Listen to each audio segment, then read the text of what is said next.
So perfect time to sort of pivot into the actual diagnosis process here. So Shauna, can you talk us through your personal diagnosis pathway from who initially raised the topic of mastocytosis to the tests you had and how long that process and what that looked like for you personally? Well, when I started going through the journey, we kind of did the whole lifespan, right? So we're thinking we know on record, at least from since 2012, when I was diagnosed with cutaneous. At that point, they said I had another rare cutaneous, which is called TMAP, which you'll have to look that up as tinglia. I don't know how do you say it. How do you say it, Dr. Polina? Telangiectatic maculopapular mastocytosis. There you go. That's what I had. Erythema pigmentosa. Yeah, TMAP. Yeah, that's true. So I basically started with that. I was having a lot of reactions to soaps, to lotions, to everything. I would get these gifts for my birthday, and then I was like, this is not normal. So flash forward, they say, well, it's cutaneous, and the odds of it turning systemic are very low. Don't worry about it. Just do a tryptase every single year on your annual exam and go from there. That was 2012. 2018, I had an accident in my garage, and I fell down, and I broke my hip and my femur. I had to have emergency surgery. And at that point, they were like, oh, you have osteoporosis. I'm like, I'm 49 years old. How could that be? Right? Mm-hmm. So then still, nobody put the pieces of the puzzle together.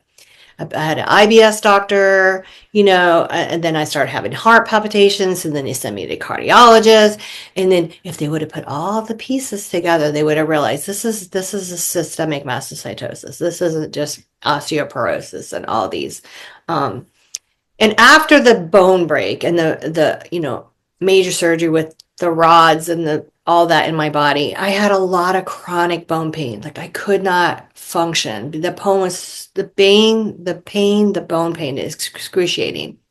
You can't sleep at night because when you're during the day, you can do your life and keep busy and keep your brain busy. But when you lay down at night to go to sleep, you can't shut that off. And for a lot of us SM patients, we're allergic to NSAIDs. So we can't take an anti-inflammatory. We can't basically take anything for pain. So we just have to deal with life and go on, which makes it rough. So I do my annual testing every single year, and my tryptase popped high. And one of the specialists in DC saw my results because he was working on some research, and he found that, and he reached out to my primary doctor and said, I really think I need to talk to your patient because I believe she has SM. Within 1 month, my husband and I drove to DC, had a bone marrow biopsy, kit positive, checked every box. I was 100% SM patient. And at that point, my journey started. Gosh. And Polina, you've mentioned, and I think you as well, Shauna, that tryptase and kit's been mentioned. So what are the sort of the core diagnostic tools, and how do physicians make a confirmed diagnosis and decide and which is the right method to test on different patients?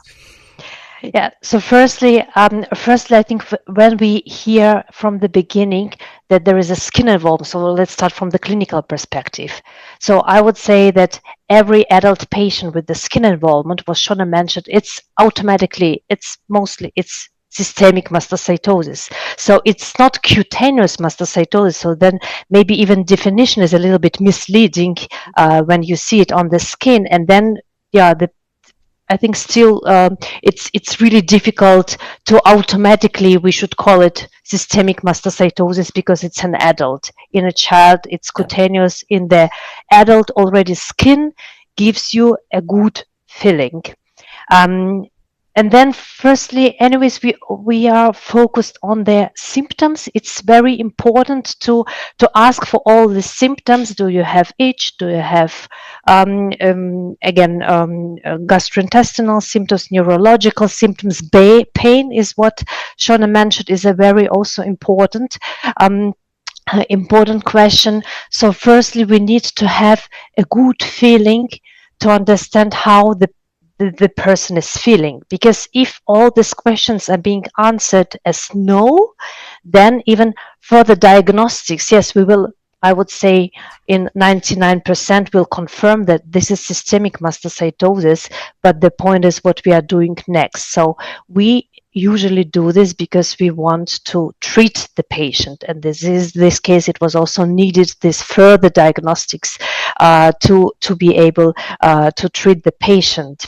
And then we understand when we see that it's highly, it could be mastocytosis or it is mastocytosis in all the patients. They are so my dream would be that this KIT mutation would be done. I think this is the most important, this genetic analysis.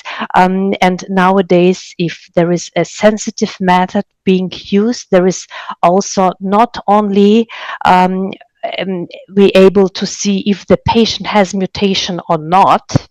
And even I would say for the patients where we even don't know yet if there is a mastocytosis, it's the diagnosis can even arise in the end to the diagnosis, can lead to the diagnosis. So this is KIT mutation, not only yes and no, but how many cells are mutated. And this gives us already, even without bone analysis, a very good feeling where we stay, how high this burden of mutated cells are in the blood.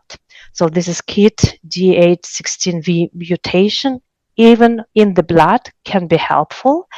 And the second is tryptase. Why? Because mast cells, they have tryptase inside, and that's why it's also usually good correlate really nicely with their number of mast cells everywhere in the blood, in the body. So these are two things very specific for mastocytosis.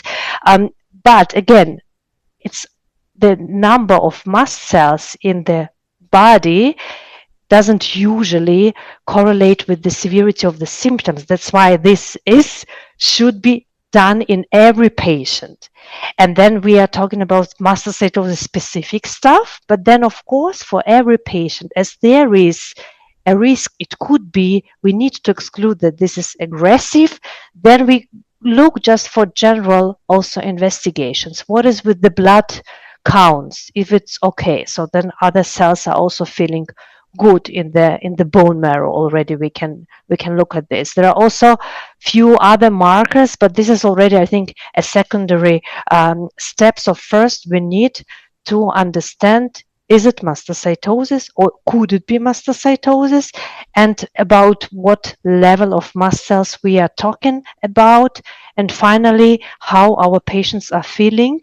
And I know it sounds maybe complicated, but there are also, I think we also have some tools for this, because in many disorders we have validated questionnaires. So we can, and I love it really, because it's, you've seen, there are so many things even for the patient to think about it. And when you ask how are you feeling, it's really difficult. It's maybe with this I'm okay, with this I'm not sure. So you give this validated questionnaires, and then usually you have a cutoff, and you can even say that compared to other patients, you are doing good or you are doing not good. So you have already a good feeling what are the needs could be in the patient. I mean, it's of course not, you still need to ask additional questions, but this gives a good first feeling. What was your experience, Shauna? Because there is clearly a lot of complicated information to be communicated there, and your diagnosis was almost two-phase, with first the skin involvement and then the systemic. How, what was the delivery of diagnosis to you? How did they inform you? How informed did you feel about what the disease actually meant for you? What did that look like? My doctor is great. He explained everything. We literally talked for probably 2 hours. He explained how the mechanisms work and why this comes about. And to touch back on what she was saying about the patient and the diagnosis, I think it's important to add in your caregiver with you, because us living with chronic pain, that becomes our new normal. And we underestimate how it's debilitating us, because that's become our new normal. So there's been a lot of information out there that shows like people trying to get into clinical trials who don't rank their pain high enough, then they're discounted because that's their normal, to be in pain all the time, Yeah. right? So if you include their caregivers, which is very important, they will say, no, you can't do this or you XYZ, because we just get used to living that life.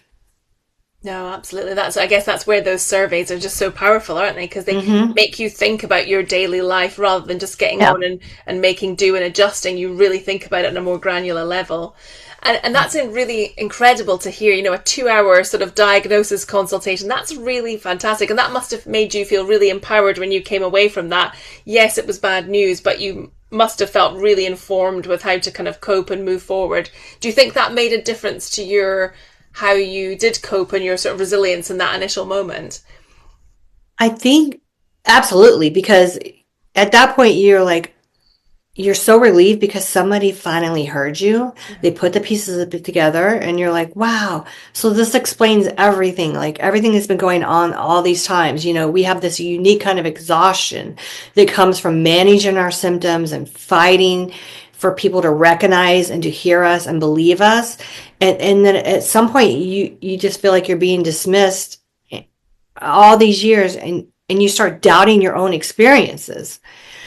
And it was such a huge emotional win to know, oh, somebody believes me.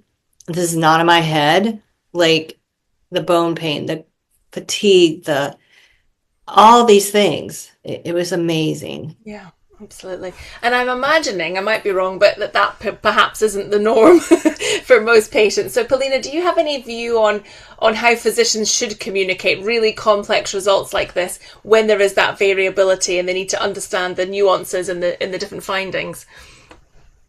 Yeah, this I think it's also individual for each of the patient. And first, anyways, I think we need time, which is really difficult because the productivity also of the physician is measured in how many patients, I would say, you say still, like, so it's not that you are so talking a lot is really getting difficult, but it's essential.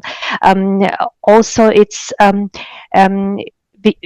it's important to even the basics things. So you need firstly to explain that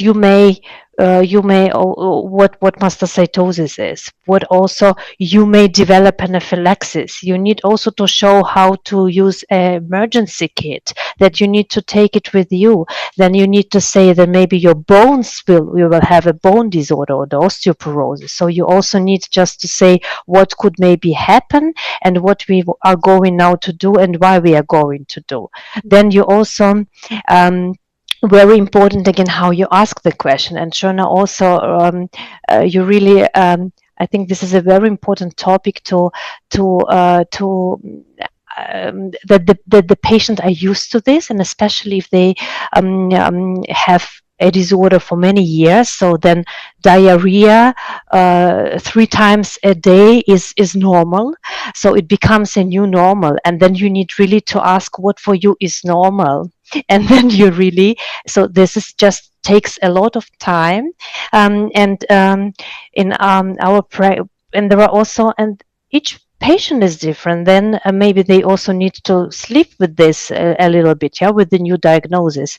Then you also need to ask if are you already overwhelmed? Do we need maybe to schedule a follow-up appointment and to discuss other things? Because this I love to do this, because sometimes I understand that it's already, we can talk another 2 hours, but it's already too much. So it should be really dosed. And again, it should be very openly communicated with the patient, and ask if you really want to really think about this. Maybe also do the notes. We schedule another appointment, and then maybe you also. I love also to give their book to the patient about mastocytosis, and to say, don't go into the Google.